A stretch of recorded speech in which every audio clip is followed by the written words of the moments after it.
ખાખી પહેરી છે તો તોડ તો કરવો જ પડશે. કેટલાક પોલીસવાળા એવું માને છે કે આપણે ખાખી પહેરી છે તો તોડ કરવાનો અધિકાર મળ્યો છે, પણ જ્યારે મામલો આઈપીએસ અધિકારી નિર્લિપ રાય જેવા અધિકારીના હાથમાં પહોંચે છે ત્યારે પગ નીચેની ધરતી ખસી જાય છે. વાત કરવી છે મોરબીના ટંકારા પાસેની એક હોટલની અંદર જુગારનો ખોટો કેસ કરી તોડ કરવાના મામલામાં છેલ્લા લાંબા સમયથી ફરાર હેડ કોન્સ્ટેબલ મૈપતસિંહ સોલંકીએ આખરે શરણાગતિ સ્વીકારી છે અને અત્યારે તે પોલીસ રિમાન્ડ હેઠળ છે. આવો વિગતે વાત કરીએ.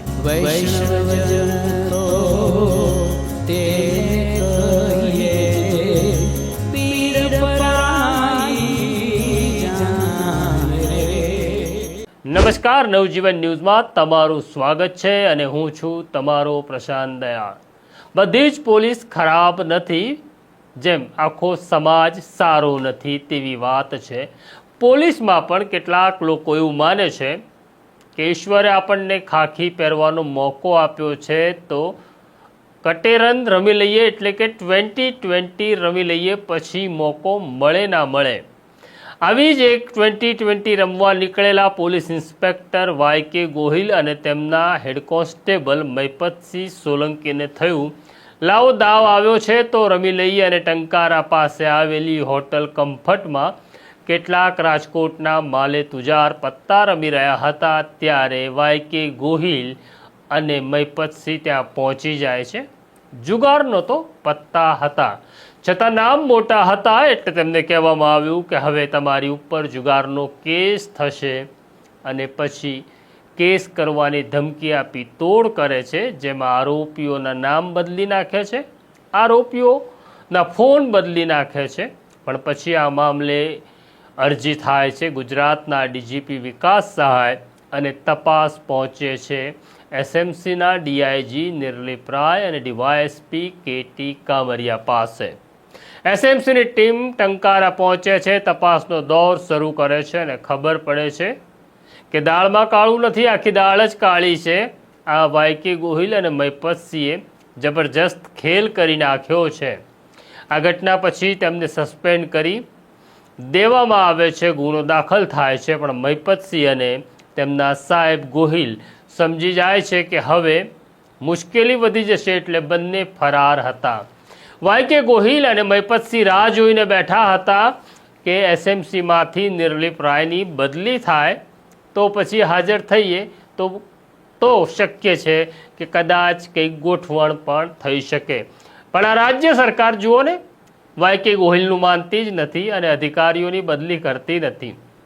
એસપી નિર્લિપ રાય એસએમસીમાં એસપી તરીકે હતા, ત્યાંથી એમને ડીઆઈજીની બઢતી મળી, પણ રાખ્યા પાછા એસએમસીમાં જ. એટલે વાય.કે. ગોહિલની જે ઈચ્છા હતી તે હજી બહાર આવી નથી. નિર્લિપ રાય જાય પછી આપણે હાજર થઈશું એવું માનીને લાંબો સમય બેસી રહ્યા, પણ મૈપતસિંહ સોલંકીની ધરપત ખૂટી અને તેમણે કહ્યું કે ચાલો હવે આ ગોહિલ સાહેબના રવાડે ચડવા જેવું નથી, ગોહિલ સાહેબનું જે થવાનું હોય થાય, આપણે હાજર થઈ જઈએ. એટલે આ મામલે તપાસ ચલાવી રહેલા લીંબડીના ડીવાયએસપી સામે મૈપતસિંહ સોલંકીએ શરણાગતિ સ્વીકારી. તેમને પૂછવામાં આવ્યું કે સોલંકી સાહેબ, તમે આટલો સમય ક્યાં હતા? તો એમણે કહ્યું કે અલગ અલગ શહેરોમાં રહેતો હતો, કોઈકની વાડીમાં, કોઈકના ઘરે તો ભટકતો હતો, કારણ કે ગોહિલ સાહેબે કહ્યું હતું સેટિંગ થઈ જશે, પણ સેટિંગ થયું નહીં એટલે આવી ગયો છું. અત્યારે મૈપતસિંહ સોલંકી સાહેબ 3 દિવસના રિમાન્ડ ઉપર છે. તેમને બીક પાછી એવી લાગે છે કે જો ડીવાયએસપી આપણને ગાંધીનગર એસએમસીની ઓફિસમાં લઈ જશે અને ત્યાં રાય સાહેબ સામે આવશે તો શું કરીશું? આ બધી કલ્પના તેમણે કરી લીધી છે ને, એટલે જ તેમના પગ ધ્રુજી રહ્યા છે. તો આ છે ઘટના તોડ કરનાર પોલીસ અમલદારની, જેમને નિર્લિપ રાય જેવા એક અધિકારીની બીક લાગે છે.